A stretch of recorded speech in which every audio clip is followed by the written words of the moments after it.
that's going on. These guys. It's the only one on the list. Let's see what's happening. And actually, I'm going to quickly go through the game up until this point. Roy Lopez. Queen's quickly off. Black has the bishop pair. Fractured structure, but so too does white. I like white. Or excuse me, I like black. Let's make that distinction clear. Right here.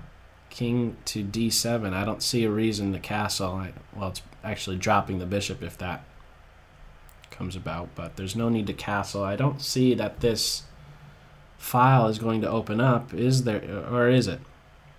Actually, it wouldn't even matter because the king has an additional square he could go to. If, let's say, rook d1, black can get this rook involved, and then if pawn push, there could be a capture first, and after a rook captures, the king could, I think, turn out to be quite safe on c6. This starts to worry me. All right, so this is what we're having. Rook on a to d1. That move I don't like, because after pawn push, now the king is going to have to run this direction and work itself back into a pin. That's why I was preferring that rook on h to this square. So king here, okay, we're going to have it simplifying still. Rook takes, I guess king takes. Otherwise, drop this pawn. And then this knight starts to look like it's perfectly placed. Right now, it's out of play. Really needing to just come back to c3 as soon as possible. So given the time, white would really like to just have this knight back involved in the game. Black would like to get out of this pin, and we're probably going to have rook here. Rook here is okay, because this rook is unprotected, and either king or bishop recapturing would be fine. I like the king. There's no need to pull the bishop off of this diagonal. So, okay, question to the bishop, where do you go? If this bishop goes too far away, one thing that I'm seeing, one excellent location that I'm seeing for this knight is f4. So if black can somehow get rid of the dark square bishops and then post up on f4, that's going to be very difficult. Hitting at c3, and it's not so easy to defend. Also, a knight from f4 is just knocking out both e2 and g2. Flight squares for that white king, and now f4. Ooh, this bishop could turn out to be imprisoned. f4. Black is threatening f4, and maybe it's necessary for white to be playing f4 just so that black doesn't get in that f4 g5 h6 structure. I think the bishop turns out to be just a big pawn if that structure is allowed, something that I've had to suffer through, so that's why I was maybe able to recognize that. Okay, now this is a problem. Passed pawn. This bishop is getting kicked around, or is it? Okay, hang on, knight here, but bishop to h4. Remove the knight and then grab the pawn. So maybe black was too quick to go with this idea, pushing the h-pawn like that, maybe overlooking that rook h1 at a moment where the rook is not yet active. Then again, this knight is not doing anything so hot right now. I guess rook d1 get active, or I don't know. This is tough now. That pawn is going to be dropping on h5. I don't really see a great solution here. How to save the material. Time-wise, less than 2 minutes for black. Not too big of a difference. 2400 on the white side. 2250-ish on the black end. Okay, so we do have b5. The knight will have to jump into c3, and I guess we're going to have it get kicked again. Or not. Okay, so an in-between shot first so that the knight can now make use of c5. In black's territory, much more active, but then again, it would be dropping b2. So this knight might end up getting sidelined. Okay, with pawns still on both sides, the bishop is going to have a bit more value than the knight. And now, oh, really? What just happened there? Black was able to save that pawn? Okay. All right, but white is saying, no, I'm going to slam the door on the bishop and then pick off the pawn. But black is countering with this. Okay, so we still might see this. I think it is a good idea to run forward with f3, get rid of that bishop, and the white rook is more active than the black rook. But the black king is more active than the white king. So how do you assess this position? You go with that line. All rook endgames are drawn. Is that what we will have here? 125 each. I really don't see how to make great progress. King f4. In fact, I was liking king g3 first. Now king g3. This pawn is going to be taken. He's dead, isn't he? a3, rook a4 to defend. Rook a4 defends g4. 115 each. What are your votes? Those of you that are watching this with me here in the Twitch chat, cast your vote. White win, black win, or a draw. My vote is a draw. I'm not seeing anything here. There's a lot of draws coming in. A lot of draws. John Matt, Admiral Worst, Phoenix Arisen, Colin Q, and so many others that I just cannot get to right now. Okay, there you go. It's a draw. There wasn't much going on, so let's see if they do battle one more time. Are they going to do battle one more time? Yes, they are. So let's see one from the top here. Right from kickoff, d4, queen's pawn game, knight f6. All right, what are we going to have? It's throwing out ECO code A46. A46, bishop g4. What do you call this? Just getting your pieces out? The getting your pieces out variation, getting your minor pieces out. White has a center. How will black strike at it? I'm assuming either one of these two. You have d6 and you have knight d7. This seems like it's maybe more difficult to be getting in because of the bishop and knight's placement, but this knight you really cannot rely upon. It could be chopped up, and it is. How to recapture. Okay. Going away from the center, white will eventually be throwing a rook on the e-file, and this pawn could now start to be an issue. But we do have a timely pawn advance. All right, well now we have the dropping of the d6 pawn. This is a problem.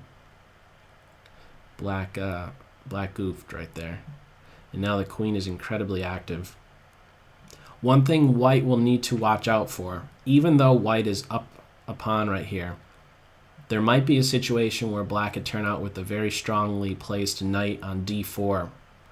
If you could imagine this position where a pair of knights are off the board and it's just knight versus bishop. If that knight gets to d4, that can certainly compensate for being down a pawn. Computer would definitely be saying something different because it's able to crunch the numbers very easily with all the tricky knight moves. But okay, I was talking about a knight getting to d4, but look at how cool a rook placement on d4 would be. If captures, now that knight is going to have to find a new home, and I'm not really sure that there is a better home than c3 for right now. In the meantime, c4 is hit. Can't be taken, however. Knight takes, we have first rook takes, and then recapture. However, there might be an ensuing fork.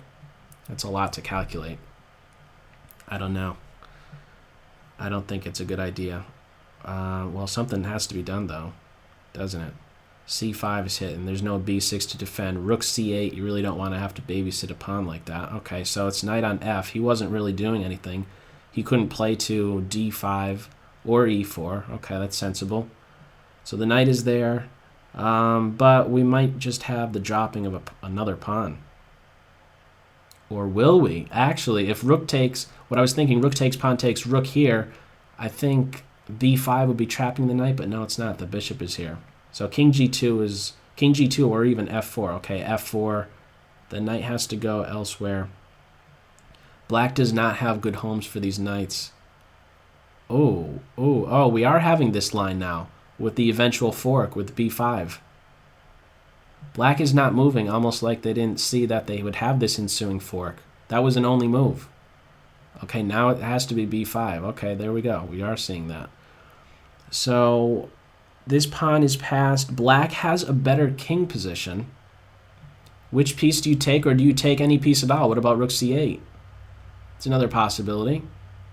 Maybe rook c8 was a little bit better. Huh. I think I was liking rook c8 there. Now this pawn is an issue.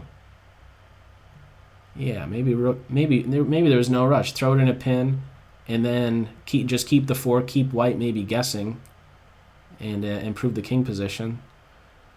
Pawn push, knight takes. Okay, white is definitely the better side. But wait, tricky knight. Tricky knight. Rook takes pawn, knight f3. Would have been a fork. Calculation. For as long as these knights are on the board, both sides are going to have to calculate very well. This pawn being passed, again, black could maybe just abandon this g-pawn. I don't even know if king here was needed. I was thinking just king d6 and then try and inch the king closer, maybe get it to e4, push the pawn to victory lane. d1 ideally is where you want to be, huh? Is this knight going to be trapped? He is running out of squares, is he not? And now I don't know about that knight move. Oh, I guess we're going to have rook to d7 and this pawn is going to be picked off. How do you save that pawn? Rook d7. There is no king move. Rook d7. The king could also bump over. Yeah, as soon as this pawn drops, black has absolutely nothing. They're just -2 pawns. Either one of these squares, f3 or g2. Just watching over g3. And now this will be captured with tempo on the knight. There is no tricky stuff. Or wait, rook c8. There might be something tricky. Rook c8, rook takes pawn, rook gives check on c2, king here. Yeah, I'm not really seeing it.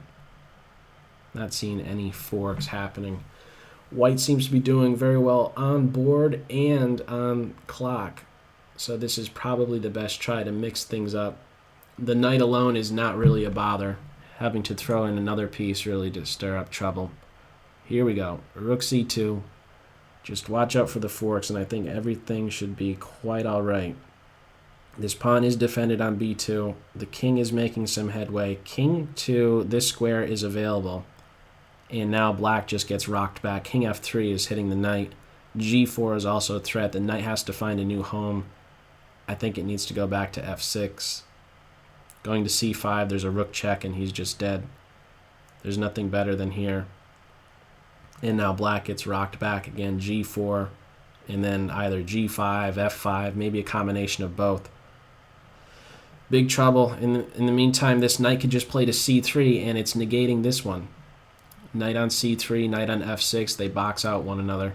And knight here, you could have rook takes with the fork. Here we go, rook takes knight. This is going to be game over with knight b6 to follow. Forkarooski.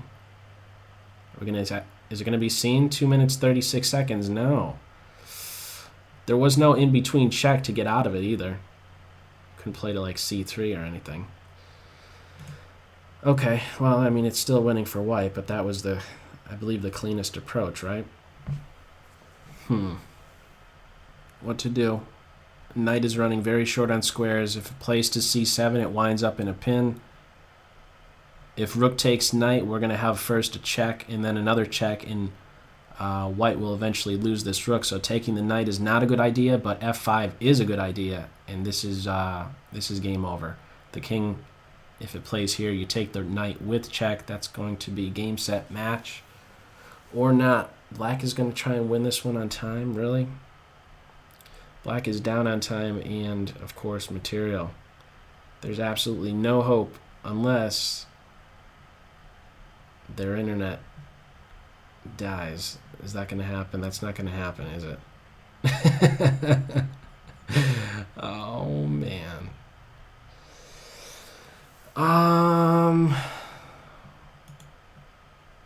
There we go. Resignation. Okay, I was getting nervous. I was wondering if I should cut away.